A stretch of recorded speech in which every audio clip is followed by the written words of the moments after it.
Terror y nada más.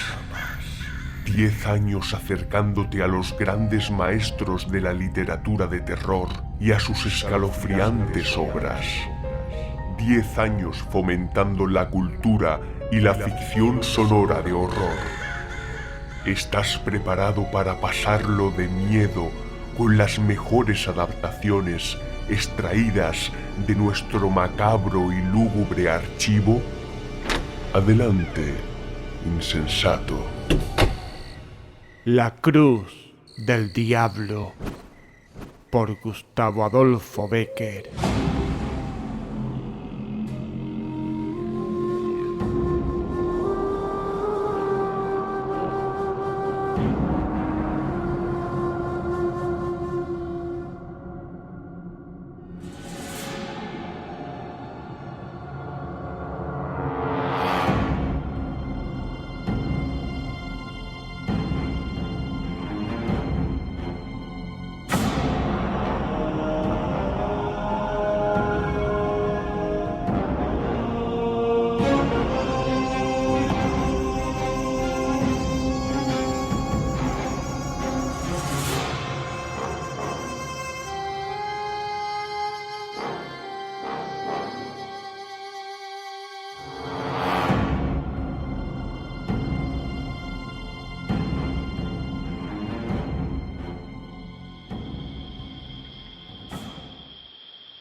El crepúsculo comenzaba a extender sus ligeras alas de vapor sobre las pintorescas orillas del Segre, cuando después de una fatigosa jornada llegamos a Belver, término de nuestro viaje.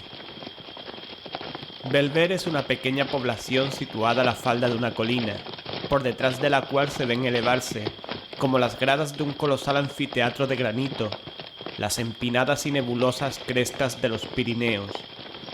Los blancos caseríos que la rodean, salpicados aquí y allá sobre una ondulante sábana de verdura, parecen a lo lejos un bando de palomas que han abatido su vuelo para apagar su sed en las aguas de la ribera. Una pelada roca cuyos pies tuercen esta su curso y sobre cuya cima se notan aún remotos vestigios de construcción, señala la antigua línea divisoria entre el condado de Urgel y el más importante de sus feudos. A la derecha del tortuoso sendero que conduce a este punto, remontando la corriente del río y siguiendo sus curvas y frondosas márgenes, se encuentra una cruz.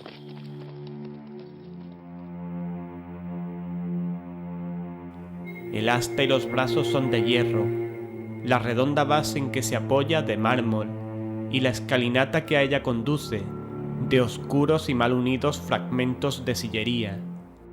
La destructora acción de los años, que han cubierto de orín el metal, ha roto y carcomido la piedra de este monumento, entre cuyas hendiduras crecen algunas plantas trepadoras que suben enredándose hasta coronarlo, mientras una vieja y corpulenta encina le sirve de dosel.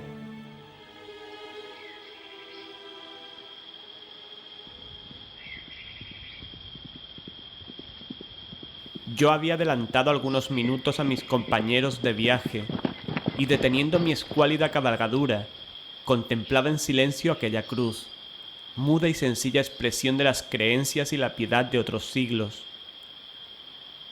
Un mundo de ideas agolpó a mi imaginación en aquel instante, ideas ligerísimas, sin forma determinada, que unían entre sí como un invisible hilo de luz, la profunda soledad de aquellos lugares, el alto silencio de la naciente noche y la vaga melancolía de mi espíritu.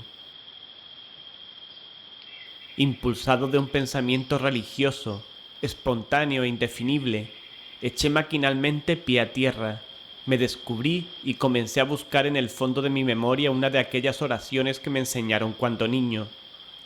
Una de aquellas oraciones que cuando más tarde se escapan involuntarias de nuestros labios, parece que aligeran el pecho oprimido y semejantes a las lágrimas, alivian el dolor, que también toma estas formas para evaporarse. Ya había comenzado a murmurarla, cuando de improviso sentí que me sacudían con violencia por los hombros. Volví la cara.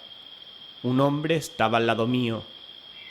Era uno de nuestros guías, natural del país, el cual con una indescriptible expresión de terror pintada en el rostro, pugnaba por arrastrarme consigo y cubrir mi cabeza con el fieltro que aún tenía en mis manos. Mi primera mirada, mitad de asombro, mitad de cólera, equivalía a una interrogación enérgica, aunque muda. El pobre hombre, sin cejar en su empeño de alejarme de aquel sitio, contestó a ella con estas palabras, que entonces no pude comprender, pero en las que había un acento que de verdad me sobrecogió. Por la memoria de su madre. Por lo más sagrado que tenga en el mundo, señorito.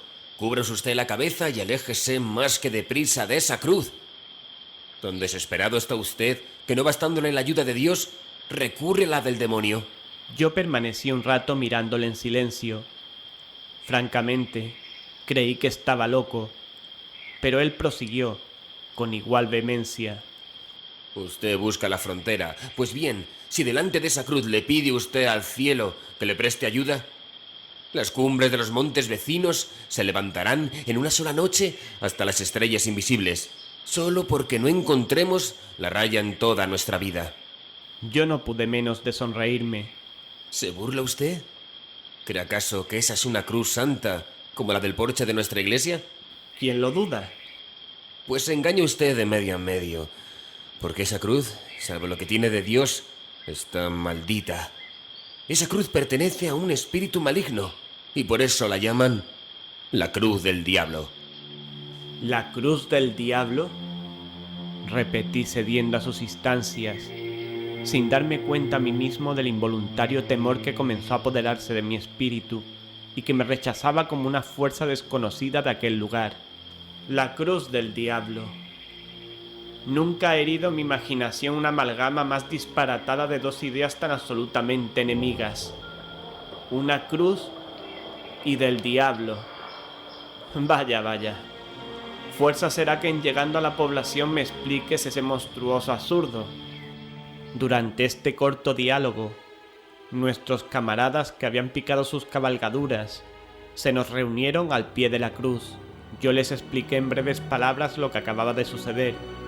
Monté nuevamente en mi rocín y las campanadas de la parroquia llamaban lentamente a la oración cuando nos apeamos en el más escondido y lóbrego de los paradores de Belver. Las llamas rojas y azules se enroscaban chisporroteando a lo largo del grueso tronco de la encina que ardía en el ancho hogar. Nuestras sombras, que se proyectaban temblando sobre los ennegrecidos muros, se empequeñecían o tomaban formas gigantescas, según la hoguera despedía resplandores más o menos brillantes. El vaso de Sauco, ora vacío, ora lleno, y no de agua como Canguilón de Noria, había dado 3 veces la vuelta en derredor del círculo que formábamos junto al fuego, y todos esperaban con impaciencia la historia de la cruz del diablo, que a guisa de postres de la frugal cena que acabábamos de consumir se nos había prometido. Cuando nuestro guía tosió por 2 veces, se echó al colete un último trago de vino, limpióse en el revés de la mano la boca y comenzó de este modo. Hace mucho tiempo, yo no sé cuánto, pero los moros ocupaban aún la mayor parte de España, se llamaban condes a nuestros reyes, y las villas y aldeas pertenecían en feudos a ciertos señores que a su vez prestaban homenaje a otros más poderosos, cuando acaeció lo que voy a referirles a ustedes.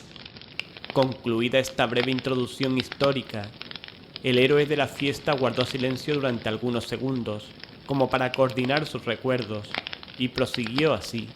Pues el caso es que en aquel tiempo remoto, esta villa y algunas otras formaban parte del patrimonio de un noble varón, cuyo castillo señorial se levantó por muchos siglos sobre la cresta de un peñasco que baña el Segre, del cual toma su nombre.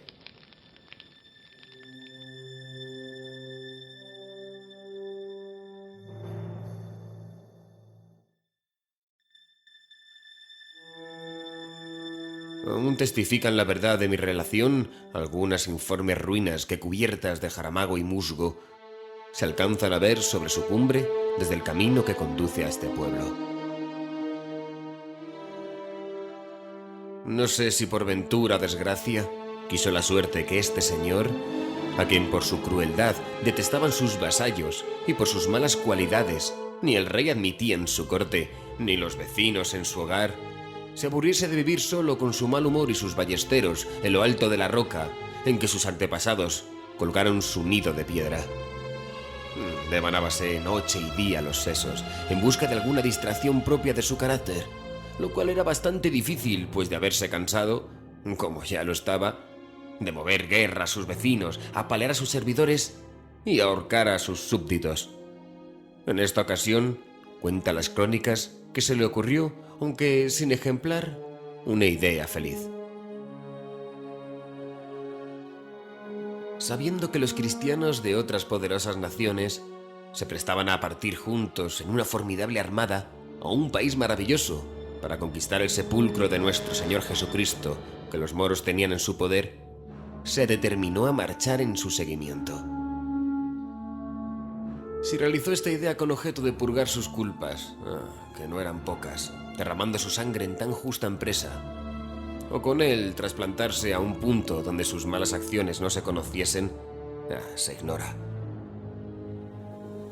Pero la verdad del caso es que con gran contentamiento de grandes y chicos, de vasallos y de iguales, allegó cuanto dinero pudo, redimió a sus pueblos del señorío mediante una gruesa cantidad, y no conservó de propiedad suya más que el peñón del Segre y las 4 torres del castillo, herencia de sus padres, y desapareció de la noche a la mañana.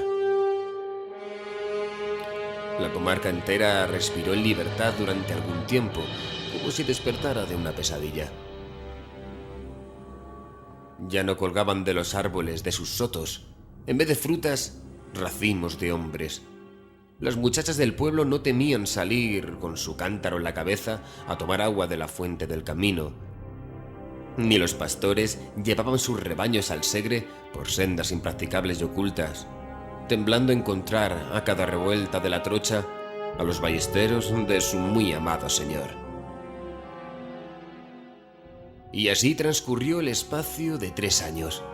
La historia del mal caballero, que solo por ese nombre se le conocía, comenzaba a pertenecer al exclusivo dominio de las viejas, que en las eternas veladas del invierno la relataban con voz hueca y tenebrosa a los asombrados chicos. Las madres asustaban a sus pequeñuelos incorregibles y llorones, diciéndoles ¡que viene el señor del Segre! Cuando he ahí que no sé si un día o una noche, si caído del cielo o abortado de los profundos, el temido señor apareció efectivamente, y como suele decirse, en carne y hueso, en mitad de sus antiguos vasallos.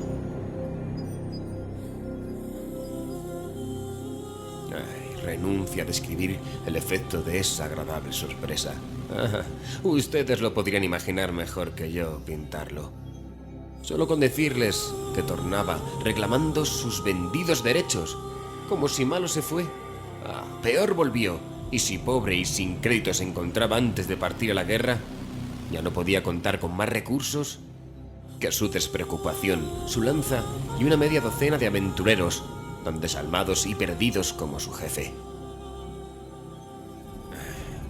Y como era natural, los pueblos se resistieron a pagar tributos que a tanta costa habían redimido, pero el señor se burló de las cartas leyes de los condes soberanos, las clavó en el postigo de sus torres y colgó a los faraútes de una encina. Exasperados, no encontrando otra vía de salvación, por último se pusieron de acuerdo entre sí, se encomendaron a la divina providencia y tomaron las armas. Pero el señor reunió a sus secuaces, llamó en su ayuda al diablo y se encaramó a su roca y se preparó para la lucha. Esta comenzó terrible y sangrienta. Se peleaban con todas armas, en todos sitios y a todas horas, con la espada y el fuego, en la montaña y en la llanura, en el día y durante la noche.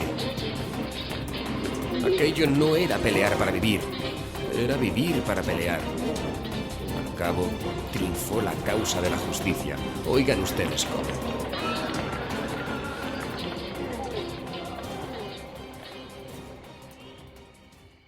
Una noche oscura, muy oscura, en que no se oía ni un rumor en la tierra ni brillaba un solo astro en el cielo, los señores de la fortaleza, engreídos por una reciente historia, se repartían el botín, y ebrios con el vapor de los licores, en mitad de la loca y estruendosa orgía, entonaban cantares en loor de su infernal patrón.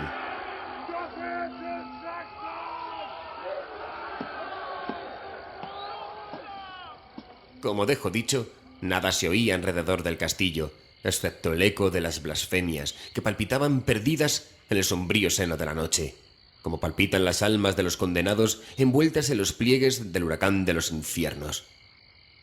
Ya los descuidados centinelas habían fijado algunas veces sus ojos en la villa que reposaba silenciosa, y se habían dormido sin temor a una sorpresa, apoyados en el grueso tronco de sus lanzas, cuando he aquí que algunos aldeanos, resueltos a morir, protegidos por la sombra, comenzaron a escalar el cubierto peñón del Segre, a cuya cima tocaron al punto de la medianoche. Una vez en la cima, lo que faltaba por hacer fue obra de poco tiempo. Los centinelas salvaron de un solo salto el valladar que separaba el sueño de la muerte. El fuego aplicado con teas de resina al puente y al rastrillo se comunicó con la rapidez del relámpago a los muros, y los escaladores, favorecidos por la confusión y abriéndose paso entre las llamas, dieron fin con los habitantes de aquella guarida en un abrir y cerrar de ojos.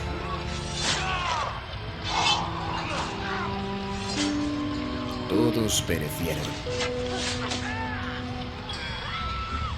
Cuando el cercano día comenzó a blanquear las altas copas de los enebros, humeaban aún los calcinados escombros de las desplomadas torres, y a través de sus anchas brechas, chispeando al herirla la luz colgada de uno de los negros pilares de la sala del festín, era fácil divisar la armadura del terrible jefe, cuyo cadáver, cubierto de sangre y polvo, yacía entre los desgarrados tapices y las calientes cenizas, confundido con los de sus oscuros compañeros. El tiempo pasó. Comenzaron los zarzales a rastrear por los desiertos patios, la hiedra a enredarse en los oscuros machones y las campanillas azules a mecerse colgadas de las mismas almenas. Los desiguales soplos de la brisa, el graznido de las aves nocturnas y el rumor de los reptiles que se deslizaban entre las altas hierbas turbaban solo de vez en cuando el silencio de la muerte de aquel lugar maldecido.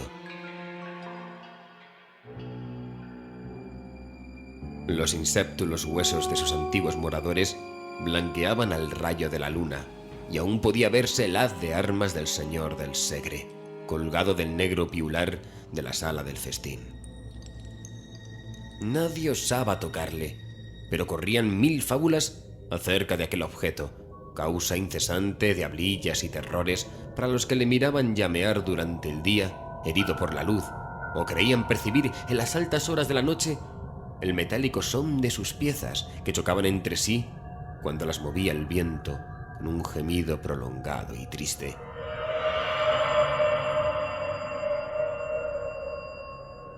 A pesar de todos los cuentos que a propósito de la armadura se fraguaron y que en voz baja se repetían uno a otro los habitantes de los alrededores, no pasaban de cuentos, y el único más positivo que de ello resultó se redujo entonces a una dosis de miedo más que regular que cada uno de por sí se esforzaba en disimular lo posible, haciendo, como decirse suele, de tripas corazón. Si de aquí no hubiera pasado la cosa, nada se habría perdido, pero el diablo, que a lo que parece no se encontraba satisfecho de su obra, sin duda, con el permiso de Dios, y a fin de hacer purgar a la comarca algunas culpas, volvió a tomar cartas en el asunto. Desde este momento las fábulas, que hasta aquella época no pasaron de un rumor vago y sin viso alguno de verosimilitud, comenzaron a tomar consistencia y a hacerse de día en día más probables.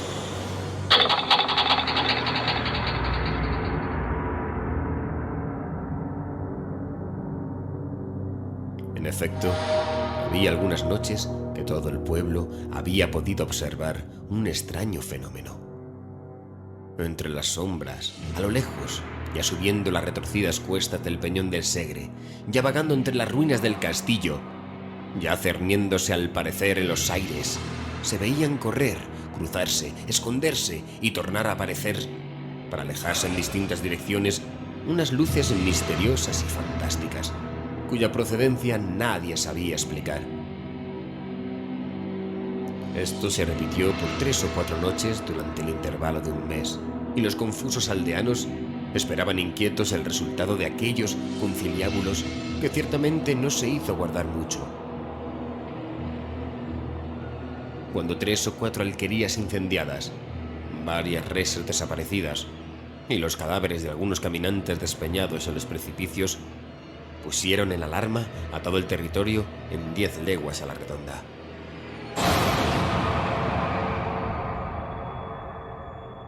Ya no quedó duda alguna. Una banda de malhechores se albergaba en los subterráneos del castillo.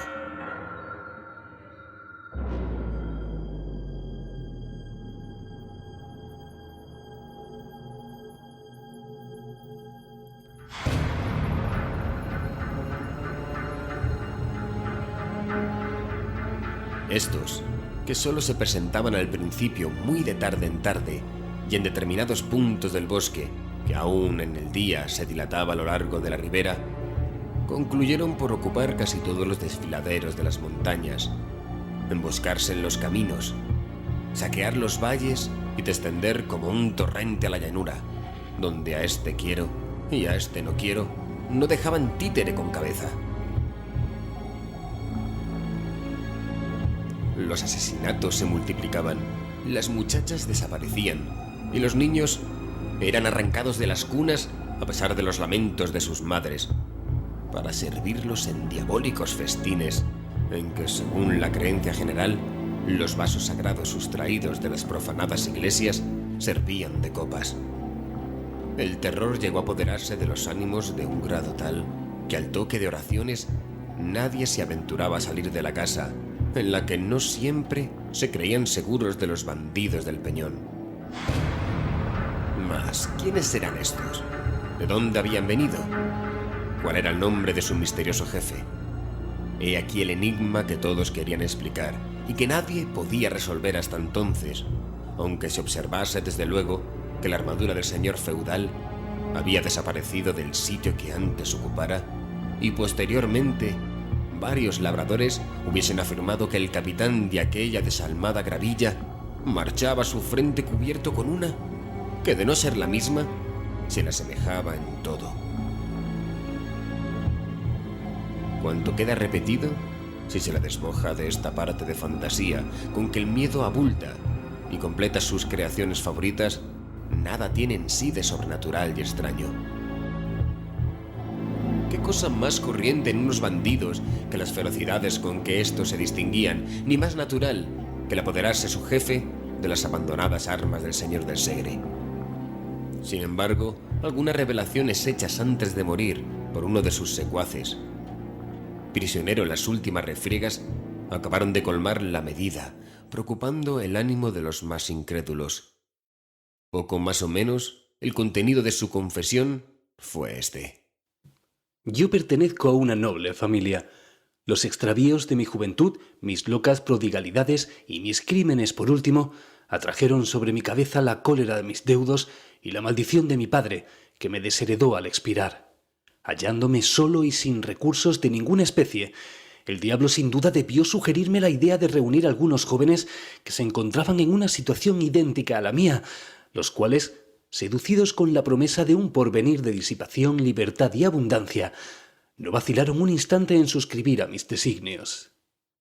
Estos se reducían a formar una banda de jóvenes de buen humor, despreocupados y poco temerosos del peligro que desde allí en adelante vivirían alegremente del producto de su valor y a costa del país, hasta tanto que Dios se sirviera disponer de cada uno de ellos conforme a su voluntad, según a mí me sucede.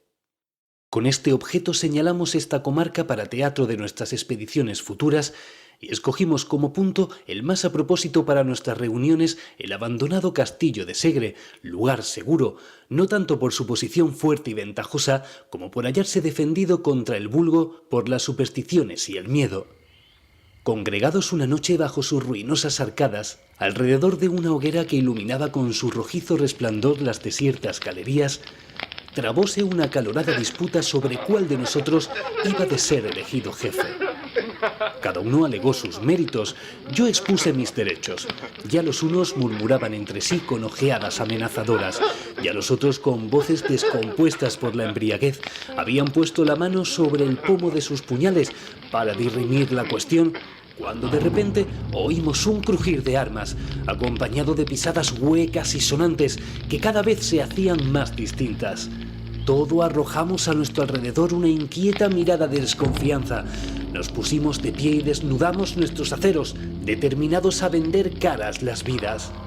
Pero no pudimos por menos de permanecer inmóviles al ver adelantarse con paso firme e igual un hombre de elevada estatura completamente armado de la cabeza al pie y cubierto el rostro con la visera del casco, el cual, desnudando su montante, que dos hombres podrían apenas manejar, y poniéndose sobre uno de los carcomidos fragmentos de las rotas arcadas, exclamó con voz hueca y profunda, semejante al rumor de una caída de aguas subterráneas: Si alguno de vosotros se atreve a ser el primero, mientras yo dicte en el castillo del Segre que tome esa espada, signo del poder. Todos guardamos silencio hasta que, transcurrido el primer momento de estupor, le proclamamos a grandes voces nuestro capitán, ofreciéndole una copa de nuestro vino, la cual rehusó por señas, acaso por no descubrir la faz, que en vano procuramos distinguir a través de las rejillas de hierro que la ocultaban a nuestros ojos.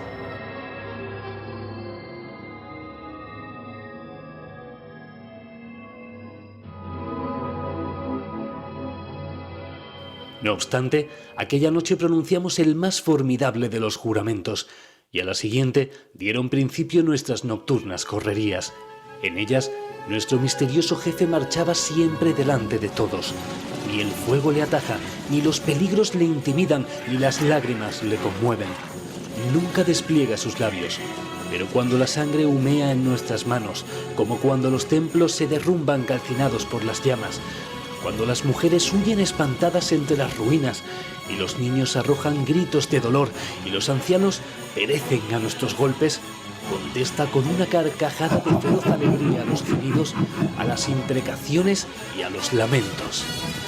Jamás se desnuda de sus armas, ni abate la visera de su casco después de la victoria, ni participa del festín ni se entrega al sueño.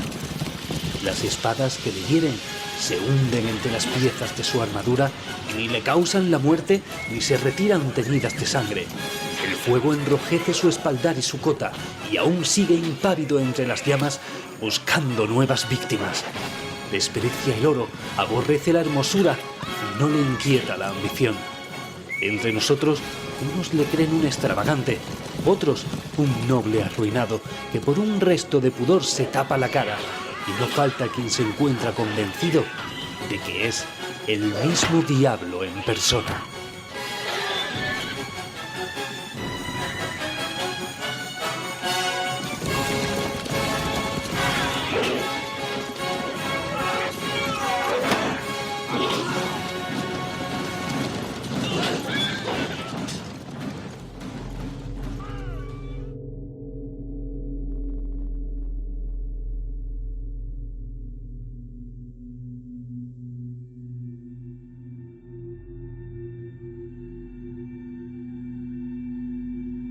El autor de estas revelaciones miró con la sonrisa de la mofa en los labios y sin arrepentirse de sus culpas.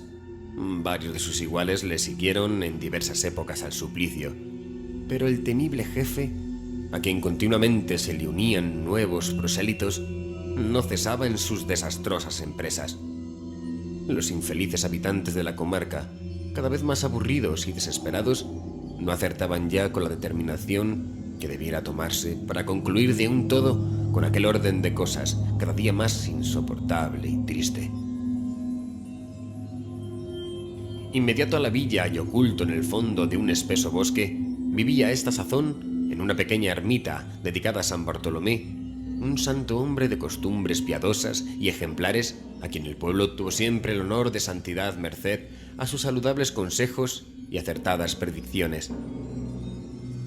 Este venerable ermitaño, a cuya prudencia y providencial sabiduría encomendaron los vecinos de Belver la resolución de este difícil problema, después de implorar la misericordia divina por medio de su santo patrono, que, como ustedes no ignoran, conoce al diablo muy de cerca y en más de una ocasión lo ha atado bien corto, les aconsejó que se emboscasen durante la noche al pie del pedregoso camino que sube serpenteando por la roca, en cuya cima se encontraba el castillo, encargándoles al mismo tiempo que allí no hiciesen uso de otras armas para aprenderlo que de una maravillosa oración que les hizo aprender de memoria, y con la cual, aseguraban las crónicas de San Bartolomé, había hecho al diablo su prisionero.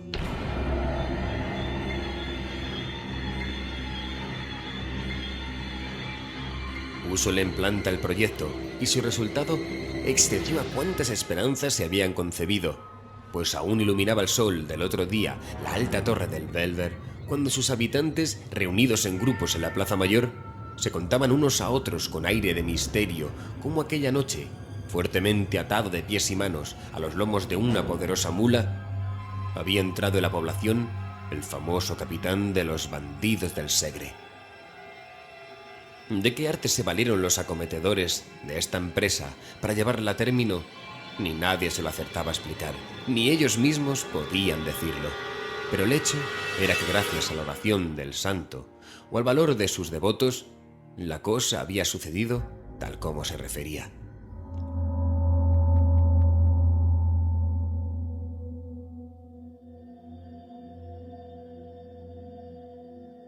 Apenas la novedad comenzó a extenderse de boca en boca y de casa en casa, la multitud se lanzó a las calles con ruidosa algazara y corrió a reunirse a las puertas de la prisión.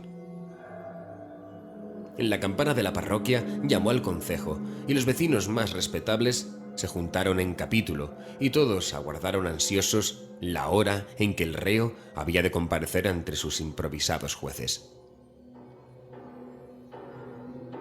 Estos, que se encontraban autorizados por los condes de Urgel para administrarse por sí mismos pronto y severa justicia sobre aquellos malhechores, deliberaron un momento, pasado el cual mandaron comparecer al delincuente a fin de notificarle su sentencia.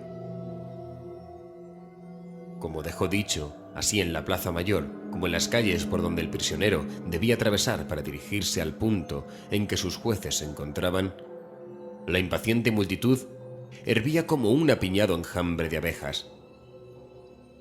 Especialmente en la puerta de la cárcel, la conmoción popular tomaba cada vez mayores proporciones, y ya los animados diálogos, los sordos murmullos y los amenazadores gritos comenzaban a poner en cuidado a sus guardas, cuando afortunadamente llegó la orden de sacar al reo.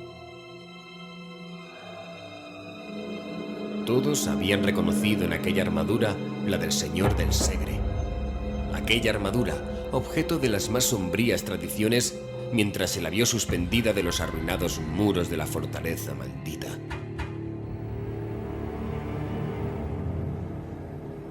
Las armas eran aquellas, no cabía duda alguna. Todos habían visto flotar el negro penacho de su cimera en los combates que en un tiempo trabaran contra su señor, y habían visto agitarse al soplo de la brisa del crepúsculo, a par de la hiedra del calcinado pilar en que quedaron colgadas a la muerte de su dueño. Mas, ¿quién podría ser el desconocido personaje que entonces las llevaba? Pronto iba a saberse, al menos así se creía. Los sucesos dirán cómo esta esperanza quedó frustrada, a la manera de otras muchas. Y por qué, de este solemne acto de justicia, del que debía aguardarse el completo esclarecimiento de la verdad, resultaron nuevas y más inexplicables confusiones.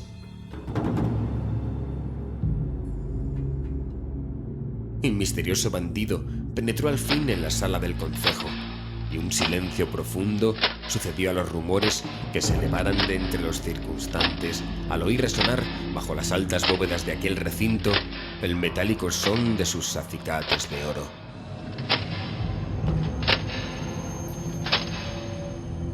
Uno de los que componían el tribunal, con voz lenta e insegura, le preguntó su nombre. Y todos prestaron el oído con ansiedad para no perder una sola palabra de su respuesta.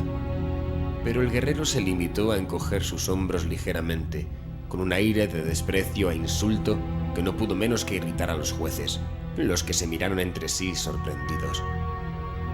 3 veces volvió a repetirle la pregunta, y otras tantas obtuvo semejante o parecida contestación. Que se levante la visera, que se descubra, que se descubra, que se descubra. ¡Que se levante la visera! ¡Que se descubra! ¡Que se descubra!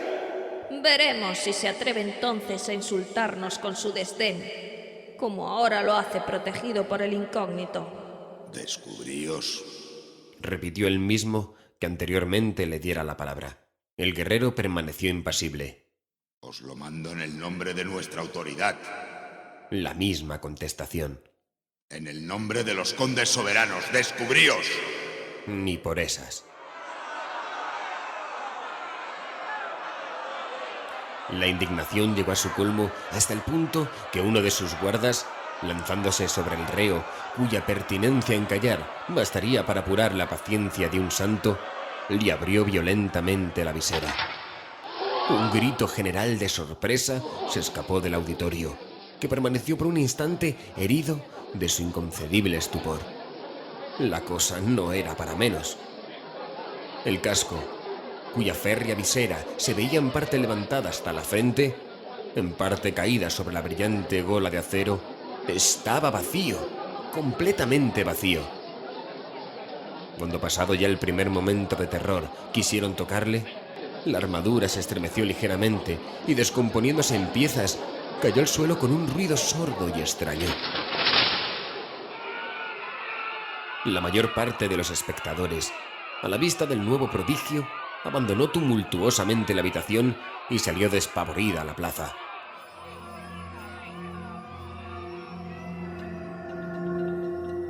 La nueva se divulgó con la rapidez del pensamiento entre la multitud, que aguardaba impaciente el resultado del juicio. Y tal fue la alarma, la revuelta y la vocifería, que ya nadie cupo duda sobre lo que de pública voz se asegura, esto es, que el diablo, a la muerte del señor del Segre, había heredado los feudos de Belver. Al fin se apaciguó el tumulto y decidióse volver a un calabozo la maravillosa armadura. Y en él despacháronse 4 emisarios que, en representación de la atribulada villa, hiciesen presente el caso al conde de Urgel y al arzobispo, los que no tardaron muchos días en tomar con la resolución de estos personajes, resolución que, como suele decirse, era breve y compendiosa. Cuélguese la armadura en la plaza mayor de la villa, que si el diablo la ocupa, fuerza le será el abandonarla o ahorcarse con ella. Encantados los habitantes de Belver con tan ingeniosa solución, volvieron a reunirse en concejo, mandaron levantar una altísima horca en la plaza, y cuando ya la multitud ocupaba sus avenidas, se dirigieron a la cárcel por la armadura, en corporación y con toda la solemnidad que la importancia del caso requería. Cuando la responsable comitiva llegó al macizo arco que daba entrada al edificio, un hombre pálido y descompuesto, en presencia de los aturdidos circunstantes, exclamando con lágrimas en los ojos: Perdón, señores, perdón. ¿Perdón? ¿Para quién? ¿Para el diablo que habita dentro de la armadura del señor del Segre? Para mí. Prosiguió con su voz trémula el infeliz, en quien todos reconocieron al alcaide de las prisiones. Para mí, porque las armas han desaparecido.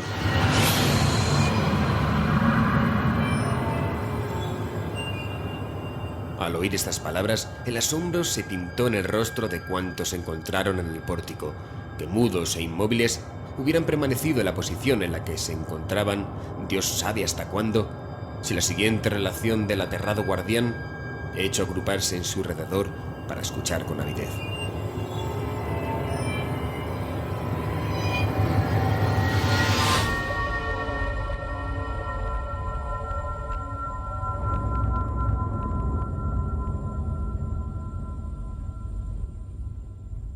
Perdonadme, señores, y yo no os ocultaré nada, siquiera sea en contra mía. Todos guardaron silencio, y él prosiguió así. Yo no acertaré nunca a dar la razón, pero es el caso que la historia de las armas vacías me pareció siempre una fábula tejida a favor de algún noble personaje a quien tal vez altas razones de conveniencia pública no permitían ni descubrir ni castigar.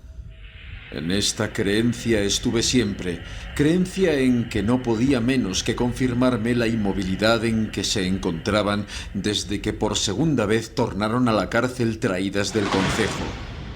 En vano una noche y otra, deseando sorprender su misterio, si misterio en ellas había, me levantaba poco a poco y aplicaba el oído a los intersticios de la cerrada puerta de su calabozo. Ni un rumor se percibía. En vano procuré observarlas a través de un pequeño agujero producido en el muro. Arrojadas sobre un poco de paja y en uno de los más oscuros rincones, permanecían un día y otro descompuestas e inmóviles. Una noche, por último, aguijoneado por la curiosidad y deseando convencerme por mí mismo de que aquel objeto de terror nada tenía de misterioso, encendí una linterna, bajé a las prisiones, levanté sus dobles aldabas y, no cuidando siquiera, tanta era mi fe en que todo no pasaba de un cuento, de cerrar las puertas tras de mí, penetré en el calabozo. Nunca lo hubiera hecho. Apenas anduve algunos pasos, la luz de mi linterna se apagó por sí sola y mis dientes comenzaron a chocar y mis cabellos a erizarse. Turbando el profundo silencio que me rodeaba, había oído como un ruido de hierros que se removían y chocaban al unirse entre las sombras.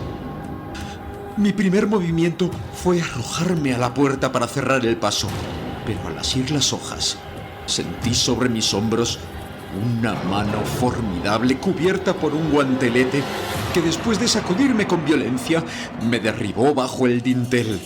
Allí permanecí hasta la mañana siguiente, que me encontraron mis servidores, falto de sentido y recordando solo que, después de mi caída, había creído percibir confusamente como unas pisadas sonoras, al compás de las cuales resonaba un rumor de espuelas que poco a poco se fue alejando hasta perderse.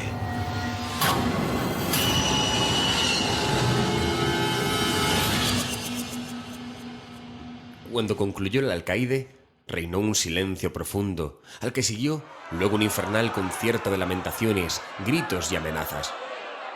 Un trabajo costó a los más pacíficos el contener al pueblo, que, furioso con la novedad, pedía a grandes voces la muerte del curioso autor de su nueva desgracia. Al cabo logróse apaciguar el tumulto y comenzaron a disponerse a una nueva persecución. Y esta obtuvo también un resultado satisfactorio.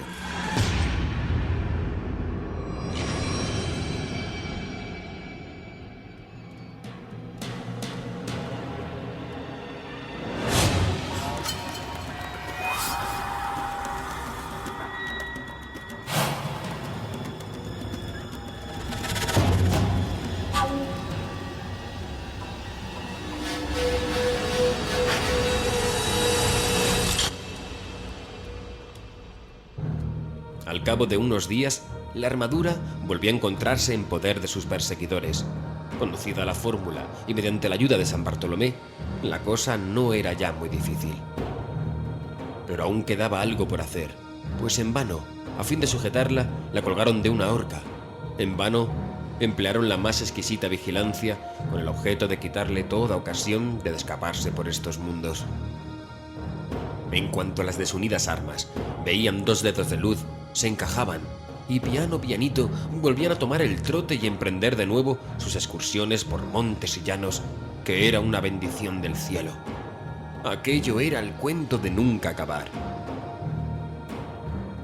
En tan angustiosa situación, los vecinos se repartieron entre sí las piezas de la armadura, que acaso por la 100ª vez que se encontraba en sus manos, y rogaron al piadoso eremita que un día los iluminó con sus consejos, decidiera lo que debía hacerse de ella.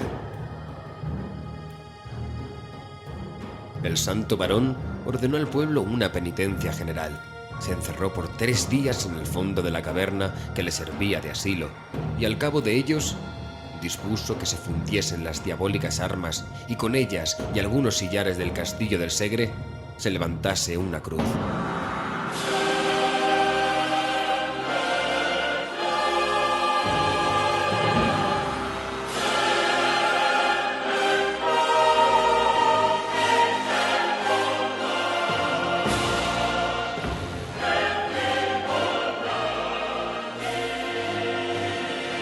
La operación se llevó a término, aunque no sin que nuevos y aterradores prodigios llenasen de pavor el ánimo de los consternados habitantes de Bellver. En tanto que las piezas arrojadas a las llamas comenzaban a enrojecerse, largos y profundos gemidos parecían escaparse de la ancha hoguera, de entre cuyos troncos saltaban como si estuvieran vivas y sintiesen la acción del fuego. Una tromba de chispas rojas, verdes y azules danzaban en la cúspide de sus encendidas lenguas y se retorcían crujiendo como si una legión de diablos, cabalgando sobre ellas, pugnase por liberar a su señor de aquel tormento. Extraña, horrible fue la operación, en tanto que la candente armadura perdía su forma para tomarla de una cruz. Los martillos caían resonando con un espantoso estruendo sobre el yunque, al que 20 trabajadores vigorosos sujetaban las barras del hirviente metal que palpitaba y gemía al sentir los golpes. Ya se extendían los brazos del signo de nuestra redención, ya comenzaba a formarse la cabecera, cuando la diabólica y encendida masa se retorcía de nuevo y rodeándose al cuerpo de los desgraciados que pugnaban por desasirse de sus brazos de muerte, se enroscaba en anillas como una culebra o se contraía en zigzag como un relámpago.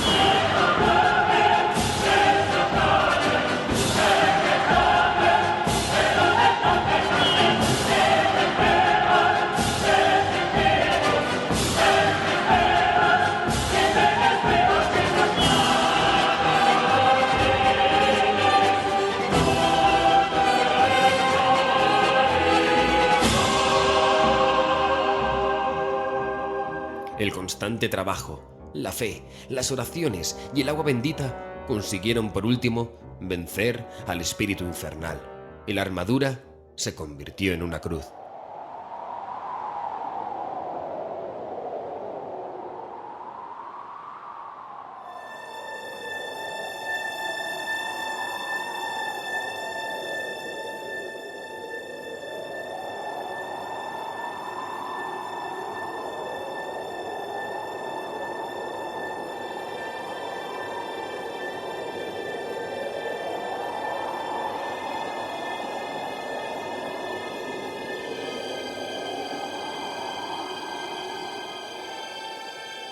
Esa cruz es la que hoy habéis visto, y a la cual se encuentra sujeto el diablo, que le presta su nombre.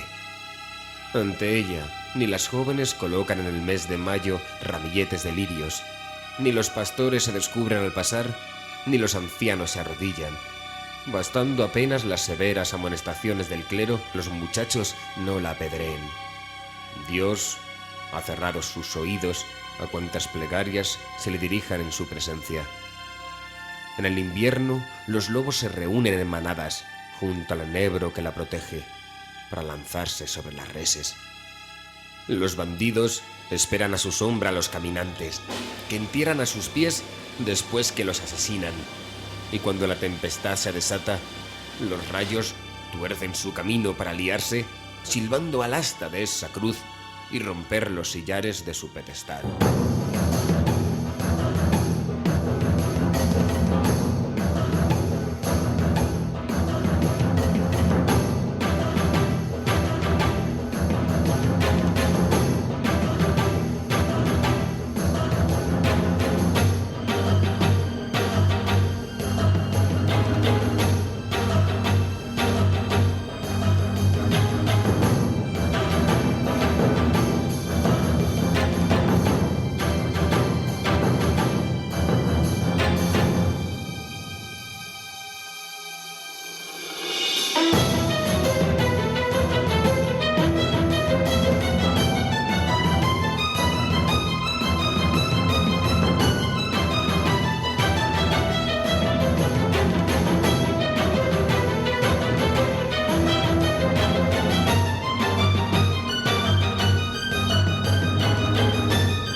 Esta noche hemos desempolvado de nuestro lúgubre archivo La Cruz del Diablo, por Gustavo Adolfo Bécquer.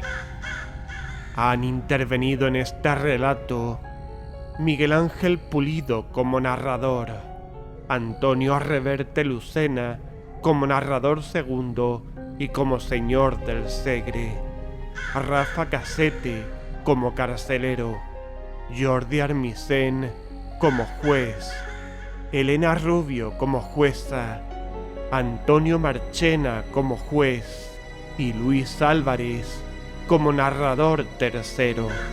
No dejes de vivir nuestras mejores historias de horror en iVoox y YouTube. Terror y nada más 2018.